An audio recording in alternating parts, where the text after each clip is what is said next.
What are the 5 groups of penicillin class? marka maxay yihiin shanta gruubo ka tirsan fasalkan penicillin class. Groupka koowaad waxa loo yaqaanaa aminopenicillins. Aminopenicillin waa group ka tirsan fasalkan loo yaqaano penicillin class.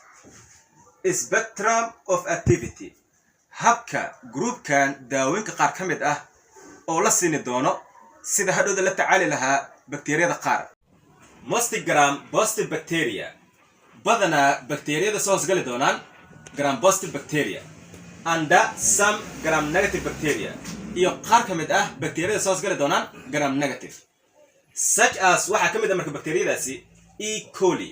E. coli waxa la soo gaabsadaa Escherichia coli and H. influenzae. H. influenzae waxa la soo gaabsadaa Haemophilus influenzae. marka labadan bakteeriya u jeedo inta badan waxa dhado loo isticmaali doonaa groupka loo yaqaano aminopenicillin daawooyinka ka soo jeedaan taasoo waliba guud u noqon doontaan daawooyinkaasi penicillin class. Generic name, brand name examples. marka waxa soo qabsan doonaa qaar ka mid ah daawooyinka oo soo gali doonaan aminopenicillin group. sida generic name waxa ka mid ah amoxicillin.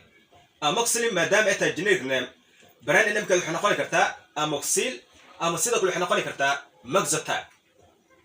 Ampicillin waa generic name, brand name waxa noqon kartaa Unicin ama sidoo kale waxa noqon kartaa Principin. marka waxaad ogaataa labadan daawo oo amoxicillin iyo ampicillin in hadhowda ugu noqon doonaan groupka loo yaqaano aminopenicillin. groupka labaad waxa loo yaqaanaa antipseudomonal penicillins. Spectrum of activity yani hababka bakteeriyadan ay ku kala duwan yihiin nooc ahaan qaabka loo isticmaali doono groupkan loo yaqaano antipseudomonal penicillins qaar ka mid ah daawooyinka.